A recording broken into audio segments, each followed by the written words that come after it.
Hey, Mr. Chairman, you used the word futile, and again, I think that's my concern. I think so much of this is futile. I regret that, but I think it's true. Mr. Spleeters, you had an interesting comment in your testimony. You said you could not have imagined, this could not have been imagined 2 years ago. Can you explain what you mean by that? I think it's difficult to imagine that weapons used by U.S. adversaries actually require and rely so much on U.S.-led technology. I think people might have been a bit naive in thinking that these countries might rely just on their domestic production, but this is not the case. That's what I meant. So we do have in place export controls over certainly specialized military components, correct, Mr. Burns? Yes.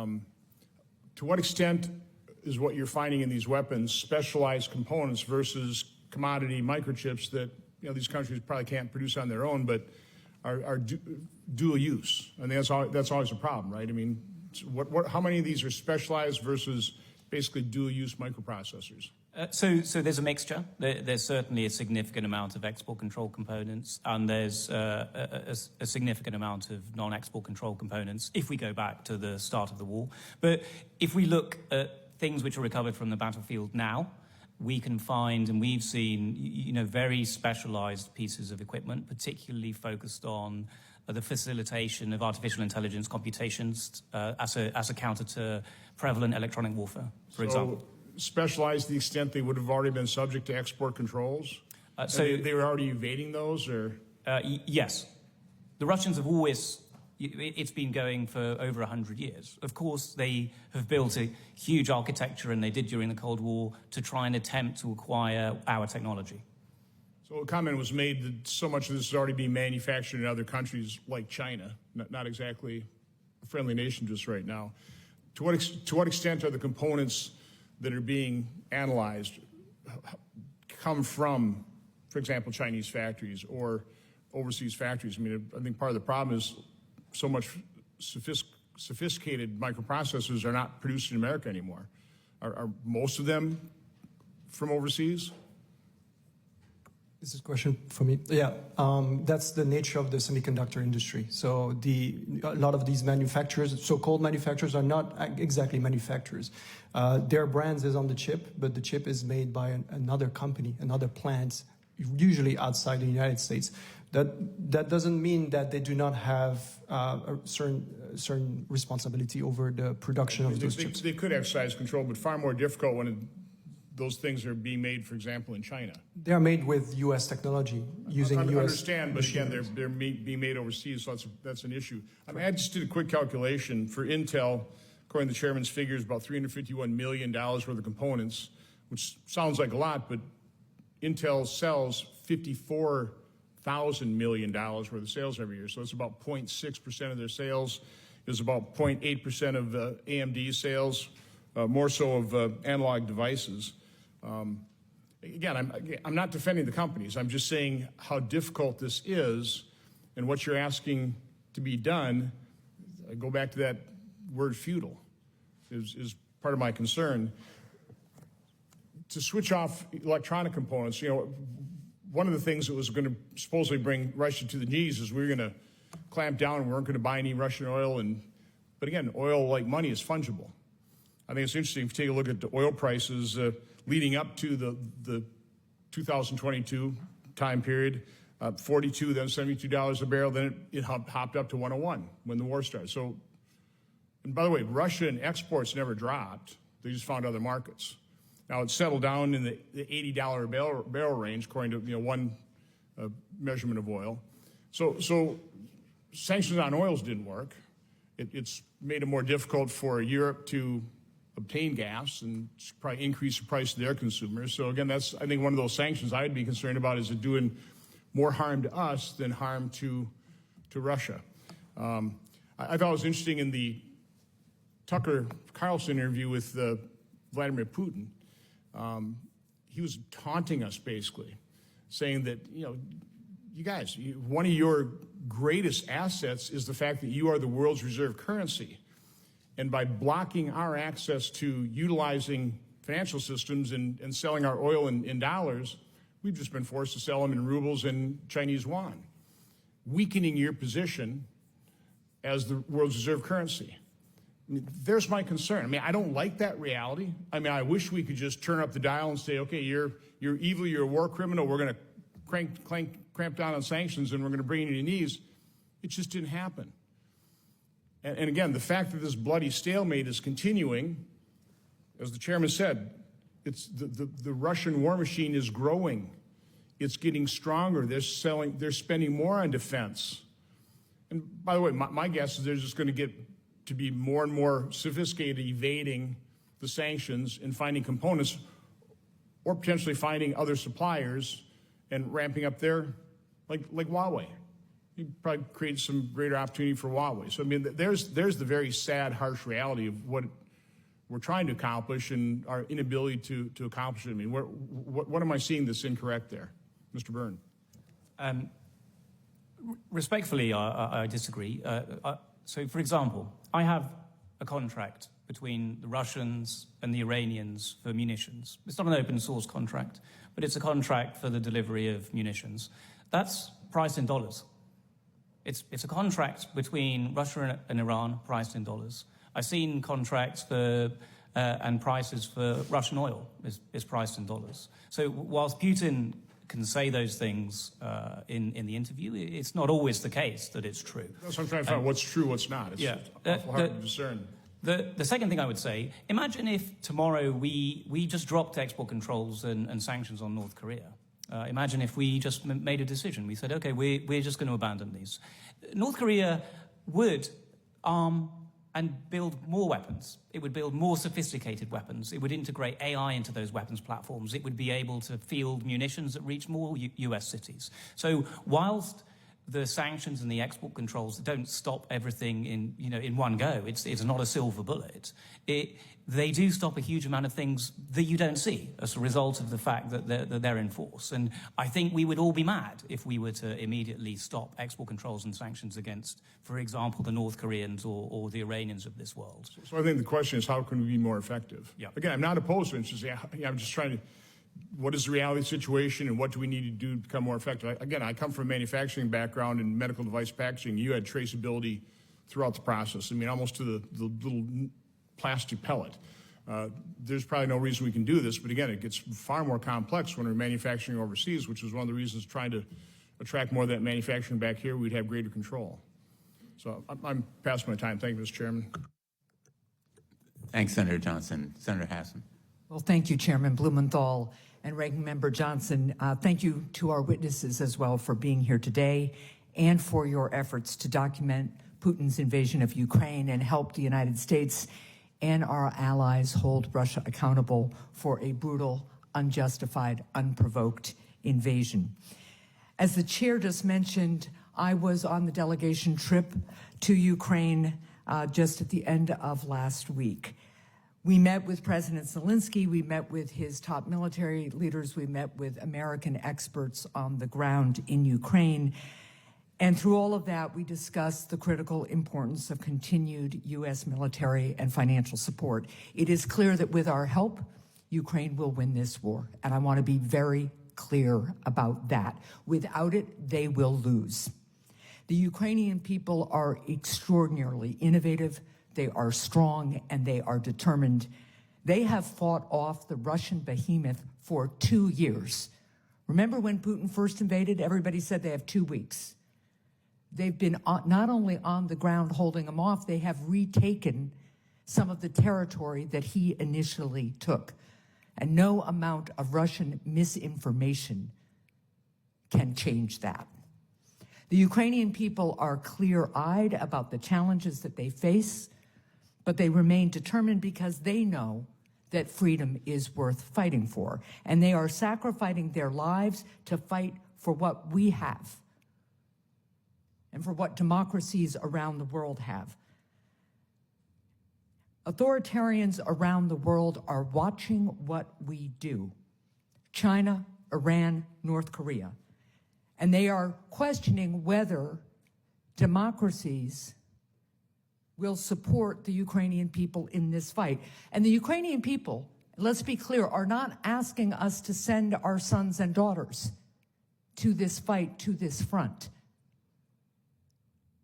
They are asking the United States to do what the United States can do, which is manufacture the level of munitions and weapons and get it to the front as they sacrifice their lives in this fight.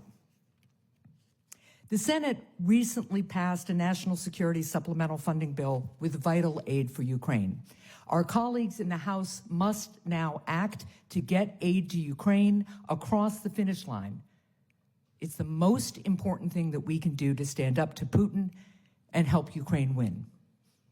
At the same time, we have to take action to further degrade Russia's military capabilities by improving the effectiveness of our sanctions and our export controls. And there's plenty of room for improvement, which I think is what the point of this hearing is. So I look forward to this discussion. I urge my colleagues to remain focused on getting aid to Ukraine and ensuring the defeat of Putin's invasion.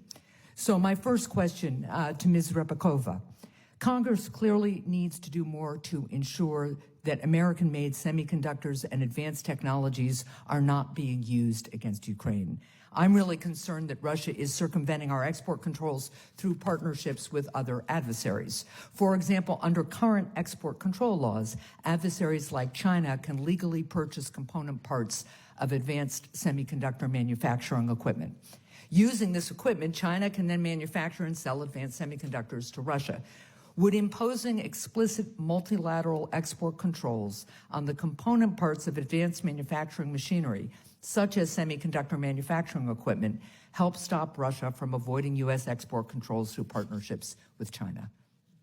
Thank you so much for your question. We have indeed seen a pickup in machinery imports by Russia because they are preparing for possible measure like that, because that allows them to insulate, isolate themselves for somewhat longer. We have traditionally seen imports of components, but not, and maybe some repair parts, but not of the machinery outside the normal business cycle.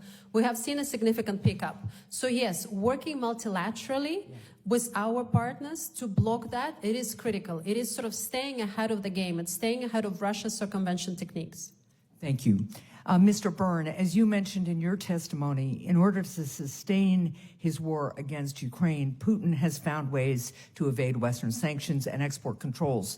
Recent reporting from the New York Times has highlighted the methods that Russia uses to avoid oil sanctions by hiding and spoofing the locations of vessels carrying its oil. While this reporting was focused on Russian oil, these deceptive practices can help adversaries evade various kinds of sanctions and export controls, including acquiring technology that supports Russia's military efforts. How would American enforcement efforts benefit from a dedicated system to track, identify, and interdict suspect vessels that disable or spoof their location? Thank you for the question. We for several years, have worked very closely on illicit shipping, North Korea's illicit shipping, currently Russia's illicit shipping.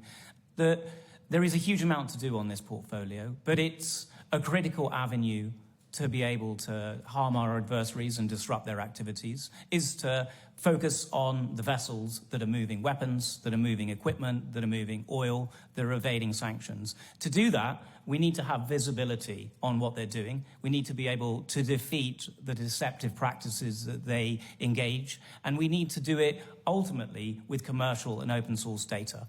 We need to generate those intelligence products so that they can be shared with our partners across the world, so that they can be shared with countries that can take action. So I think very much so. And as we've seen recently, how did the munitions move between North Korea and Russia? Very like thousands of containers of North Korean munitions. They moved on Russian vessels that were not transmitting on AIS, that were engaged in deceptive practices, that had built front company structures to hide the real owners. So I think very much so, and I think it would be welcome. Well, thank you. We have a bill, and I hope the Senate will take it up and pass it. It's called the Vessel Tracking for Sanctions Evasion Act. It's a bipartisan bill that I introduced with Senator Langford, and it would create a dedicated pilot program within the Department of Homeland Security to achieve these goals. So I urge my colleagues to look at it. Mr. Chair, if I could ask one more question, and I will conclude to Mr. Spleeters. As we just heard from Mr. Byrne, and as you discussed in your testimony, the Russian government increasingly obtains restricted goods through third countries referred to as transshipment, including many of its computer chips. I agree with you that private companies need to improve their due diligence processes to better control the final destination of their products. At the same time, I understand that companies may struggle to see through potentially sophisticated deception efforts. What are organizations such as yours doing to share information with technology makers so that they can take appropriate steps to secure supply chains and ensure that critical technology doesn't end up in the hands of adversarial nations? Thank you very much for the question. I'll try to be brief. The first thing that needs to be done is to know what components are being used. If you don't open the weapon system, you cannot do anything. So you need to know what Russia needs in the future. The second step is to alert those manufacturers that their product is being diverted. And the third one is to work with them to try to figure out what visibility they have on their own supply chain. It can be limited, but if we pull together different responses from different manufacturers, we can obtain a level of information that manufacturers on their own cannot attain. So working together with manufacturers, we have cases where US companies then come back to us and say, this model you have identified of our product in a weapon, now we have a new company asking for it.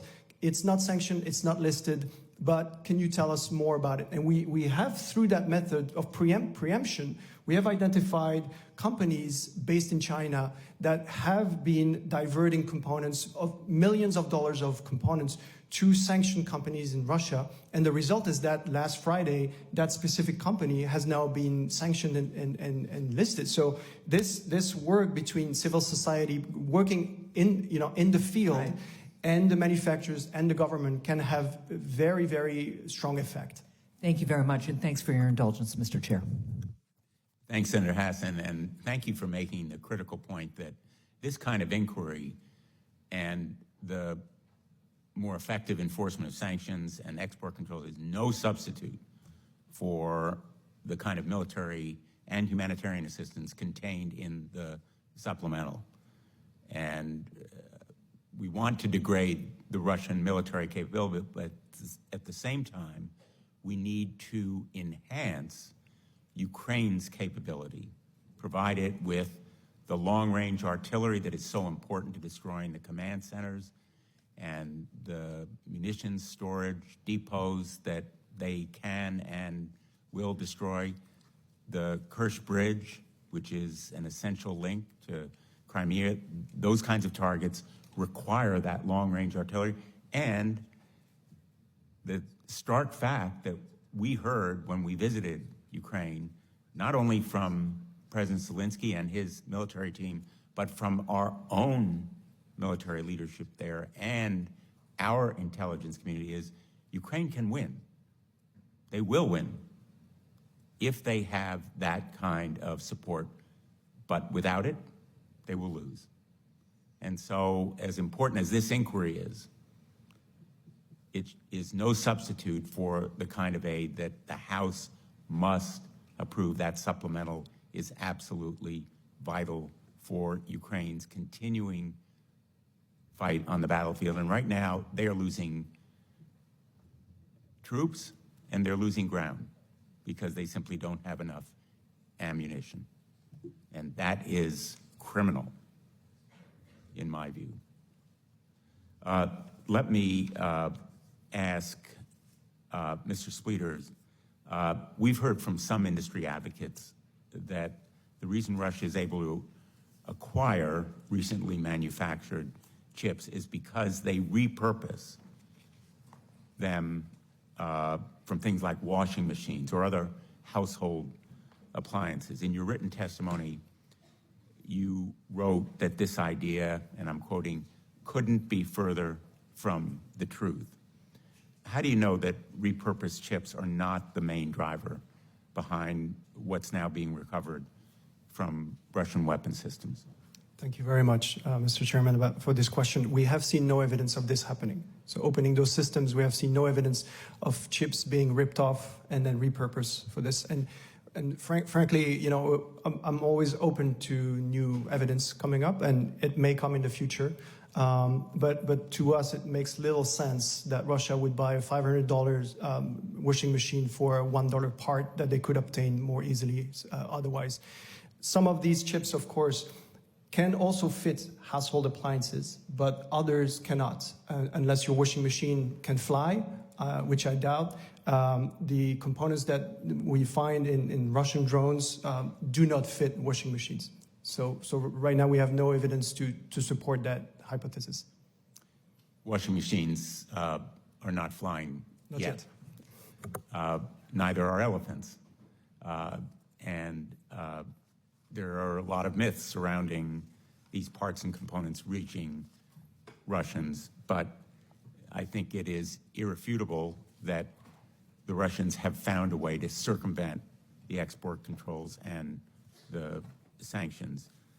Ms. Rybakova, based on your research, would you agree that these parts and components come from sources other than washing machines? Thank you so much. I full-heartedly agree with that. So as you know, the coalition of countries led by the US identified 45 priority items, and you put them up on the chart, the battlefield goods. These are different trade categories. And we monitor Russia's imports of these specific trade categories. So this category does not include washing machines that don't fly.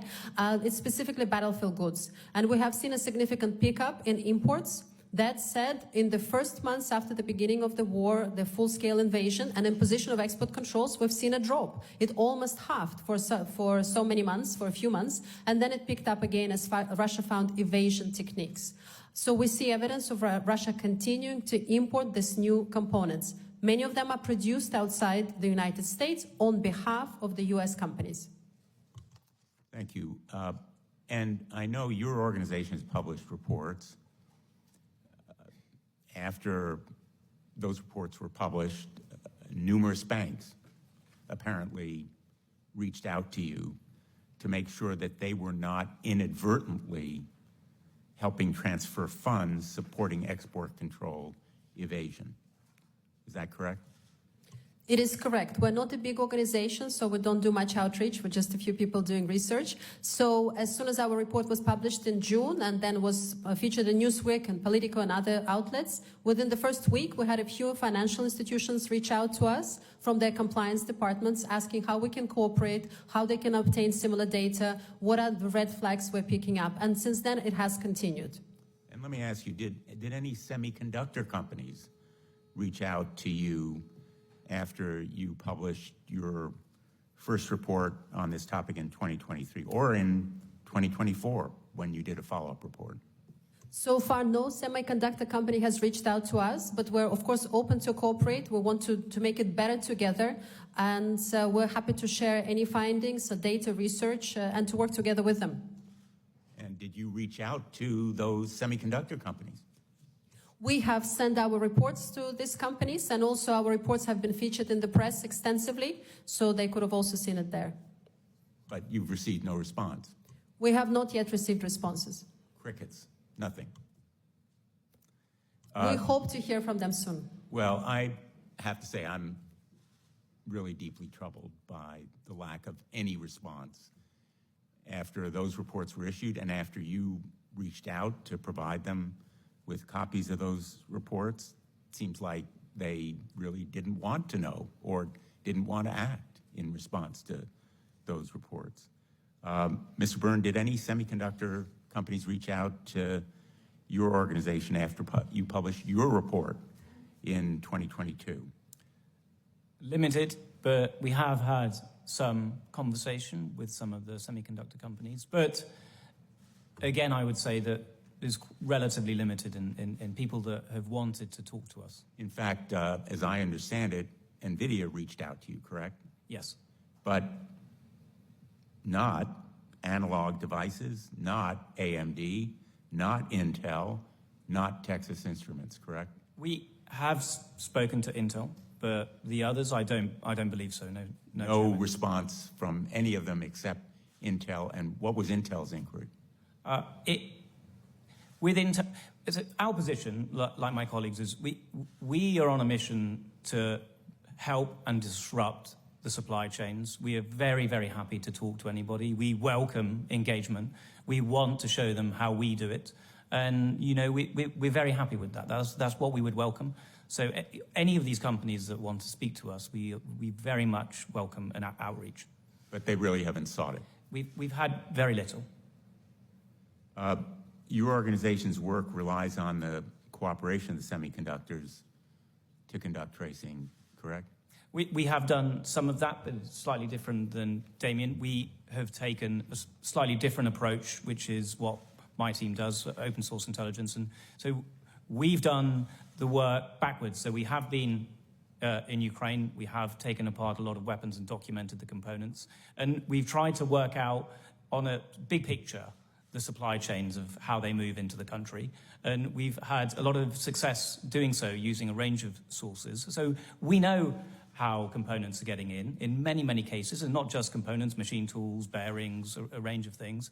And I'd just like to add on the washing machine story. I mean, we have, again, we haven't seen any evidence of that, but we do have evidence of the fact that supply chains going directly to sanctioned companies, to Russian military entities, procuring this stuff on the market that then ends up in Russian weapons platforms.